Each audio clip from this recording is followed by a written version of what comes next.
আসন্ন ত্রয়োদশ জাতীয় নির্বাচনকে সামনে রেখে জোর প্রচারণা চালাচ্ছে বাংলাদেশ জামায়াত ইসলামী। দিচ্ছে নানা প্রতিশ্রুতি, অঙ্গীকার করছে স্বনির্ভর বাংলাদেশ গড়ার। কিন্তু প্রশ্ন হলো, নির্বাচনে জিতলে জামায়াতের হাতে কেমন হবে আগামীর বাংলাদেশ? বিস্তারিত আরিফ হাসানের প্রতিবেদনে। আমরা কোন স্বৈর শাসকের সামনে আর মাথা নত করব না। আমরা একটি দুর্নীতি দুঃশাসন মুক্ত মানবিক বাংলাদেশ চাই। শিক্ষা শেষে আমরা আমাদের হাতে কাজ চাই। ঘনিয়ে আসছে ত্রয়োদশ জাতীয় সংসদ নির্বাচন। অন্তর্বর্তী সরকারের ঘোষণা অনুযায়ী আগামী বছরের ফেব্রুয়ারিতে অনুষ্ঠিত হবে ভোট যুদ্ধ। আর এই নির্বাচনের প্রস্তুতিতে ব্যস্ত রাজনৈতিক দলগুলো। জুলাই সনদ বাস্তবায়নে গণভোটের আন্দোলনে থাকলেও জাতীয় নির্বাচনী প্রচারণায় সবথেকে বেশি সরব বাংলাদেশ জামায়াত ইসলামী। সমাবেশ, বৈঠক ও শোডাউনে ব্যস্ত সময় কাটাচ্ছে তারা। দিচ্ছে নানা প্রতিশ্রুতি, অঙ্গীকার করছে স্বনির্ভর বাংলাদেশ গড়ার। আসন্ন নির্বাচন উপলক্ষে সবচেয়ে আগে প্রার্থী ঘোষণা করেছে জামায়াত ইসলামী। এছাড়াও সমমনা আরও 7টি দলের সঙ্গে আসন সমঝোতার ক্ষেত্রেও তারা বেশ সক্রিয়। ইসলামী রাষ্ট্র ও সমাজ ব্যবস্থা প্রতিষ্ঠার অঙ্গীকারও রয়েছে তাদের নির্বাচনী প্রতিশ্রুতিতে। আরও রয়েছে নারীদের নিরাপত্তা নিশ্চিতে পর্দা মানার পরিবেশ ও কর্মপরিবেশ ঠিক করা, কর্মঘণ্টা হ্রাস, স্বাস্থ্যসেবার মান উন্নত করা, বেকারত্ব দূরীকরণ, ইসলামী অর্থনৈতিক ব্যবস্থায় স্বনির্ভর বাংলাদেশ এবং হিন্দু, মুসলিম, বৌদ্ধ ও খ্রিস্টান সহ সকল ধর্মের মানুষের সমন্বয়ে অসাম্প্রদায়িক সমাজ গঠন।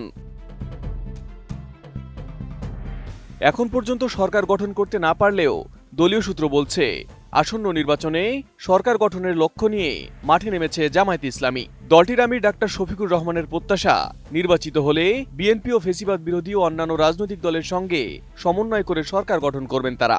জনগণ যদি মহান আল্লাহর ইচ্ছায় আমাদেরকে নির্বাচিত করে, ইনশাআল্লাহ আমরা আপনাদেরকেও বাদ দিব না, সবাইকে সাথে নিয়ে আমরা দেশ গড়ব ইনশাআল্লাহ।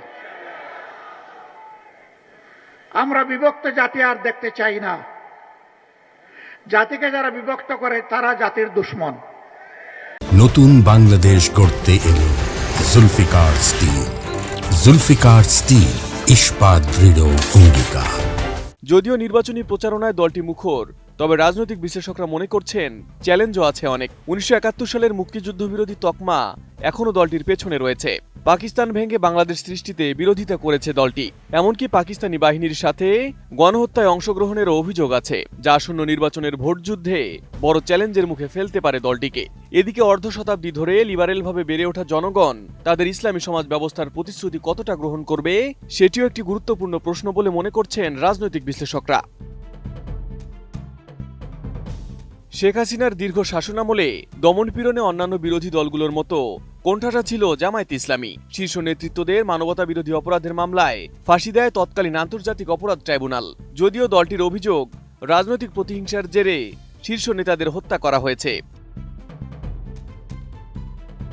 এদিকে নানা বাধা পেরিয়ে বর্তমান সময়ে আওয়ামী লীগের পতনের পর অন্যান্য দলের মতো রাজনীতির মাঠে সক্রিয় হয়েছে জামায়াত ইসলামী।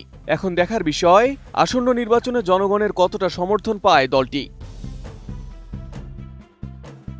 Arif Hasan, ATN news.